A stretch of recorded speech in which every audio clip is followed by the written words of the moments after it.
welcome to my YouTube channel. I haven't done one of these in a long time, if not ever. We're going to chat in the car, we're going to have DMC, and we're going to chat about some stuff that I think will be beneficial for you and I think will help you in day-to-day life and in your relationships. We're going to talk about attachment to start off and how you can heal your attachment style, especially if you're an anxiously attached person. It is really, really challenging to overcome an anxious attachment, and I personally am still learning every single day how to overcome being anxiously attached. And I'm a little bit disorganized when it comes to attachment styles, but we're not going to go into too much about me. We're going to talk about how to heal an anxious attachment style, how I have found most beneficial for you to heal an anxious attachment style. Now, I'm going to start off by saying that an anxious attachment style to me is actually when you want to control, like when you want to know that that person's not going to hurt you, when you want to be certain that they are not speaking to other people, or that they are not betraying you, or they are not, doing something that's out of line or whatever. And you get in your head and you think to yourself, if I just create a problem, or if I just create a scene, then they're going to prove to me that they love me, or they're going to, reassure me and give me what I need and give me this false sense of security. And that's what it is, really. Your anxious attachment style has been maybe abandoned, or being disregarded, or being, left out. Or you might also be neurodivergent, which makes it 10 times harder because you don't fully understand or grasp certain things, or you can't express certain things in the way that some other people might be able to. And I think for me, the anxious attachment in me was like, I can control. I can, this person, I can create maybe a problem so this person can solve it. So then I feel soothed. So then my nervous system is calm. And it's so funny because we think that's helping. We think that getting somebody to tell us that we're safe and that we're loved and that they're not going to hurt us and this, that, the other is going to sort it out, and it's not. The only place you can sort out the attachment is inside, within you, really. Now, that's not to say that you shouldn't be with a secure person, because if you're with a secure person, if you are feeling a little bit anxious or you are worried about something, you should be able to talk about it. You should be able to say, I'm a little bit worried about this. But what anxiously attached people do is they will withdraw, or they will create a problem, or they will do something to try and get attention, or get somebody to prove to them that they're wanted and loved and reassure them. And the first thing I'm going to tell you is you have to stop looking outwards for self-soothing. Yeah? There's nothing wrong with somebody reassuring you and somebody telling you that they aren't doing anything to harm you. But you have to start looking at yourself and saying, I'm in panic, my nervous system is in fear, I need to soothe myself. I need to take a minute, I need to put my phone away, I need to not create. Yeah, you need to not create, you need to not double text, you need to not, ring them and make sure they're not doing anything they shouldn't be. You need to redirect all of that big bundle of energy, which you will have. You will have the biggest bundle of energy that's like, I want to go crazy because I want to know that I'm fucking loved. You have to redirect that energy into self-soothing yourself, and into not allowing somebody else to be the source of your comfort or the source of your self-soothing. Because what you do is you then allow somebody else to have the control. You allow somebody else to, have the power, and we don't want that. That is not what we want.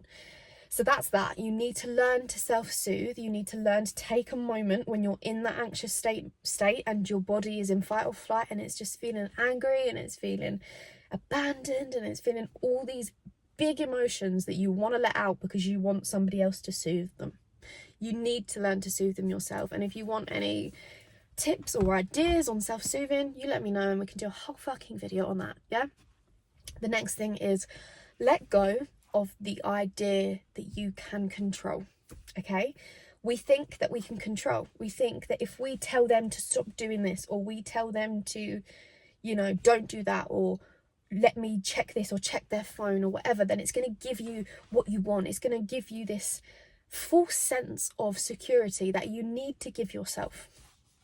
Now, people check phones. I do not check phones. I will not be checking phones. I do not do that. And the reason I don't do that, unless I have a really gut feeling that I would need to, is because I don't want to.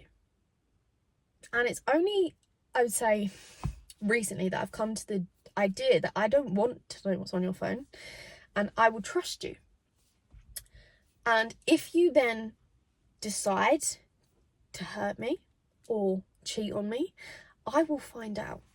And you have to have this mindset of that the universe doesn't allow things to happen without you knowing. Yeah, it eventually comes out.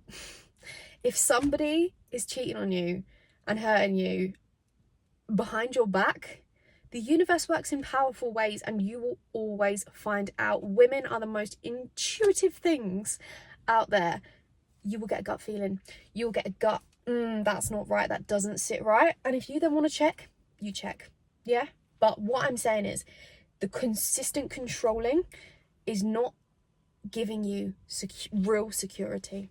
It's giving you a false sense, because it soothes you for that moment, and then you do it again and again and again and again and again, and it's a cycle, and it's not healthy. You're not in control. You're not in control of them. You will never be in control of them. You will never control the man or the woman that you are with. Yeah?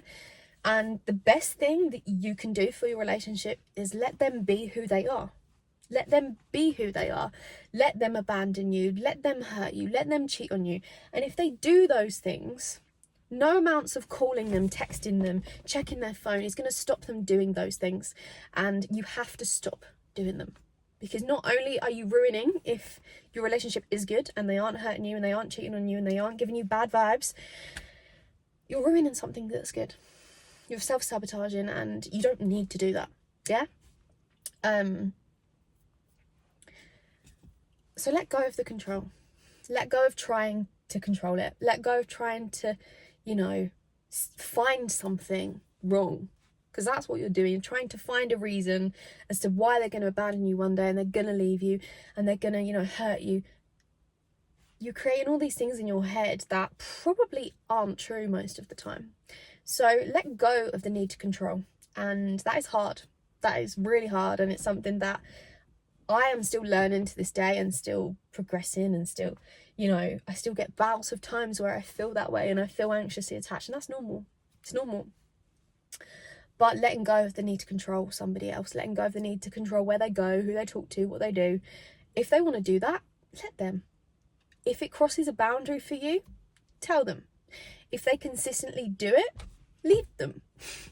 And that's the best advice I can give you, is allow people to be who they want to be. And if they're not the type of person you want to be with, or they disrespect you, or they cross boundaries that you've made clear are not okay with you, then they're not for you. And that's okay. And that's where you need to be. You have to be in this mindset of, you have the power. You have the decision to whether you want to be with someone or not. I think a lot of anxiously attached people have this idea of, they have such a desperate energy within them. And coming from a previously anxiously attached girly / slightly avoidant, one mix, you have this desperate energy of, I need them to want me, I need them to love me, I need to prove that they're going to love me forever and they're never going to hurt me. Because once I was abandoned, once I was hurt, once I was betrayed, and once I felt like no one wanted me. And if you are neurodivergent again, then you will feel rejection sensitivity so much more than the normal person, the standard person that doesn't have neurodivergent things going on. So let go of control. Let people be who they want to be. If they don't want to reply to you for 12 hours and they go out on a night out with their lads and they don't communicate with you, and they don't let you know they got home safe, and they don't give you reassurance, do you even want to be with someone like that anyway? Do you even want to spend your time managing someone else? You're not a boss. You're not their boss. You're not checking what they do, checking where they are, checking who they're talking to. Let them do what they want to do. And if you find something disrespectful, you tell them. And then you leave if it doesn't get any better. Yeah, that's it. You're in control. You're in control. And that's where it is. Anxiously attached people feel out of control. And they do not fucking like it. Magpie, hello. They don't like it. We don't like it. When we're out of control, we're like, oh, I could get hurt. You could get hurt. And if you get hurt, you'll then heal. And then you'll be fine. And then you'll meet someone else that will love you in fucking even better ways, if that's the case. Detach. Next one. Detach, detach, detach. You have to learn to detach. Now, I think people that learn to detach can be the biggest of lovers because they don't hold things with such, again, desperate energy. Learning to detach isn't about not loving somebody with the biggest capacity that you can love them. It's understanding that if for any reason that doesn't work out, that you'll be fine. That you are self-sufficient enough that after the heartbreak and the sadness, you'll be okay. That's literally it. Detach. Detach from outcomes. Detach from, needing someone to behave in a certain way. Otherwise, you're going to kick off a fuss. Let them be who they want to be. And it kind of relates back to the last point. Let people be who they want to be. Detach from it and let them show you who they are. And if it's not for you, it's not for you. Don't try and control. Don't try and change the narrative of the story. If somebody doesn't want to talk to you, don't be double messaging them. Let them be. Yeah? If someone's interested, you'll know. And if they're not, you'll know. Yeah? We try and convince ourselves that, he might be busy or she might be busy or she might, she works a lot. People make time for things they want to make time for. People reply when they want to reply because it's what they prioritize. And if they don't prioritize you, they don't actually want you that much. So, the next part is hold yourself by a standard. Yeah? Hold yourself in high regard and remember who the fuck you are. Yeah? We're baddies. Yeah? Baddies do not allow people to disrespect us time and time again. People to come along and cheat on us and then get back with them and cheat on them and get back with them. We know our value, we know our worth, and if somebody doesn't see that and they walk all over us thinking that that's going to be okay, we swiftly remove ourselves. We swiftly say, thanks for your time, but that kind of energy is not something that I want to be around. That kind of behaviour is not morally what I will accept or what I will allow, and that means I'm out. And people are shocked when you do that. People are like, oh. But I thought I could just do what the fuck I wanted and it would just be accepted because maybe they've been with people before that just accept stuff. Learn what you will accept and what you won't accept. Write a list of things that are non-negotiables, a list of things that you crave or want in your person prior to even meeting them, to be honest. And I'm sure I wrote a list years ago of the qualities that I'd like my boyfriend / husband to eventually have. And my boyfriend, yeah. Focus your energy on you. And that's another thing about anxiously attached people is you'll constantly think think about this other person. You'll constantly what is he doing? Where's he going? Oh, I wonder what this is, or maybe I need this. I should really message again, in case no. You're spending so much of your time and so much of your energy on someone else that you forget about you, and focusing that energy back inwards is the best thing that you can do. Go for a walk, go for a jog, go to the gym, go to Pilates, book a painting class, go meet your friends for a coffee, do something, go for breakfast. Stop worrying so much about this person because you've made this person the centre of your identity, the centre of who you are, and you forget that actually you are actually the centre of your universe, and it should be revolving around you, and this person just adds to it, and this person you just give your overflow to. But at the minute, what the anxiously attached person is doing is they are using all of their energy on this person and all of their anxiety and fears and on whether they reply. That's my worth is determined on if they give me what I need. Your worth is determined on what you give yourself. So reinvest that energy back inwards, basically. Here are some of the things that I feel anxiously attached people need to listen to and act on. And like I say, I'm actively working on my anxious attachment and I'm doing pretty well. But it takes time, and you know, it's not easy. It's not easy at all, but it is capable, and you can become secure, and you will become secure, especially if you listen to some of the things I've just said in this video.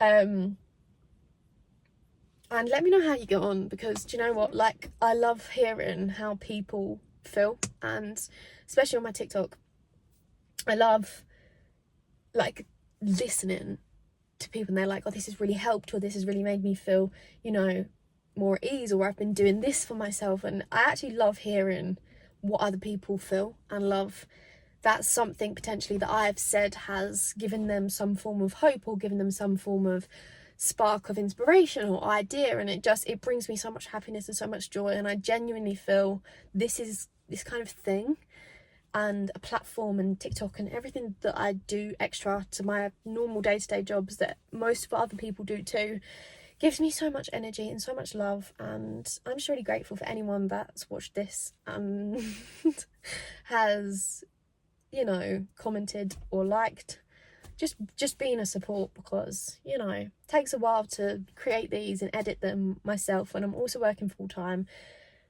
and I love it. So thank you so much for being here. And if you are anxiously attached, just know that you're not alone, and you're not flawed, by the way. They're just some things that can help you and ease the feelings that are so fucking heavy sometimes. Okay, you're so loved and you're so fucking needed. Okay, goodbye.